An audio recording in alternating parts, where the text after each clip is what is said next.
Connaissez-vous Monsieur Ripley, célèbre roman de Patricia Highsmith? D'abord adapté au cinéma par René Clément sous le titre Plein Soleil avec Alain Delon dans le rôle principal, il a ensuite fait l'objet d'une réinterprétation hollywoodienne réalisée par Anthony Minghella, Matt Damon succédant à notre héros national. Sorte de revisite du bel ami de Guy de Maupassant à la sauce beat, Ripley narre les aventures d'un séduisant escroc aussi ambitieux que prêt à tout.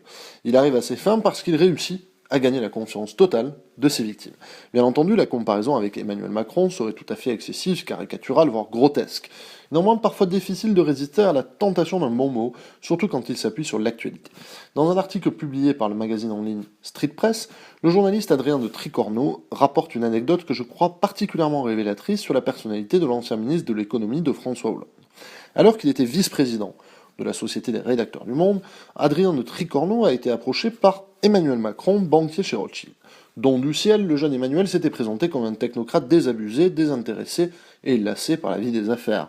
Le travail de financier, si étranger à sa personne véritable. Et c'est ainsi qu'Emmanuel Macron a proposé, pro bono, ses services à la Société des rédacteurs du Monde au moment où ces derniers devaient faire appel à de nouveaux investisseurs. Le talentueux Monsieur Macron avait tout pour leur plaire, loin de la caricature du banquier d'affaires, il s'était avant tout dépeint en membre de la Fondation Jean Jaurès, ancien assistant de Paul Ricard, entre parenthèses c'est un demi-mensonge sur lequel je reviendrai prochainement, et surtout en ardent défenseur de la liberté de la presse. Ah quel homme! Tombés sous le charme, les journalistes ont aveuglément accordé leur confiance à Emmanuel Macron. En réalité, le mari de Brigitte négociait dans leur dos. Adrien de Tricorneau écrit « Je vois la porte de l'immeuble s'ouvrir. Un petit groupe sort autour d'Alain Minck pour aller déjeuner. Le dernier à sortir est Emmanuel Macron.